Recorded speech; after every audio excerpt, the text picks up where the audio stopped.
Gladiators were armed combatants who entertained audiences in the Roman Republic and the Roman Empire in violent fights with other gladiators, with animals, and with condemned criminals.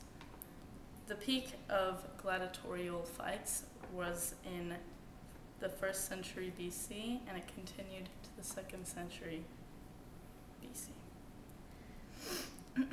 Some gladiators were volunteers who risked their lives by appearing in the arena. Most, though, were despised as slaves, schooled under harsh conditions, socially marginalized, and segregated, even in death. But why did this tradition start, and how did it originate? What were gladiators' lives like, and what caused their decline? The origin of gladiatorial combat is open to debate. There is evidence of it in funeral rites during the Punic Wars, and thereafter it rapidly became an essential feature of politics and social life in the Roman world. Its popularity led to its use in the ever more lavish and costly spectacles or gladiatorial games. Early literature sources seldom agree on the origins of gladiators and the gladiatorial games.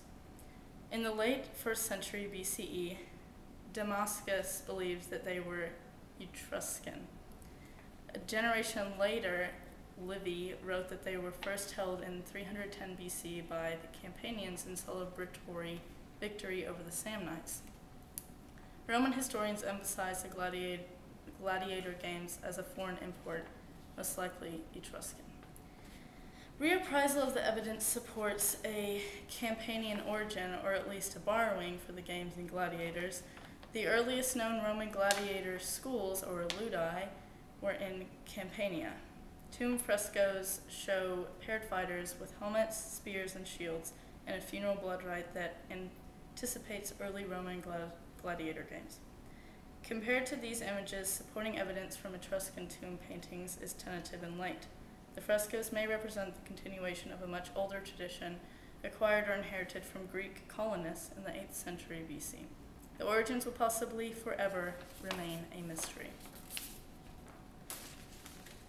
Rome was essentially a landowning military aristocracy. From the early days of the Republic, 10 years of military service were a citizen's duty and a prerequisite for election to public office. Devotio, or willingness to sacrifice one's life to the greater good, was central to the Roman military ideal and was the core of Roman military oath. It applied from highest to lowest alike in the chain of command. As a soldier committing his life, voluntary at least in theory, to the greater cause of Rome's victory, he was not expected to survive defeat. This was also the case of gladiatorial games. Gladiators were taught to embrace and anticipate death in the name of the sport alone. Gladiators were taught these ideas as well as received physical training at ludi or gladiatorial schools.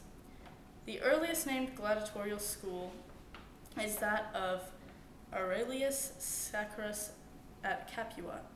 He was lanista of the gladiators employed by the state circa 105 BC to instruct the legions and simultaneously entertain the public.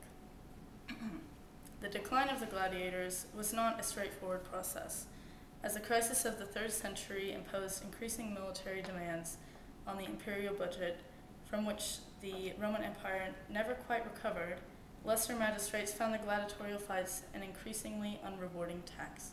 Still, emperors continued to subsidize their performances as a matter of undiminished public interest.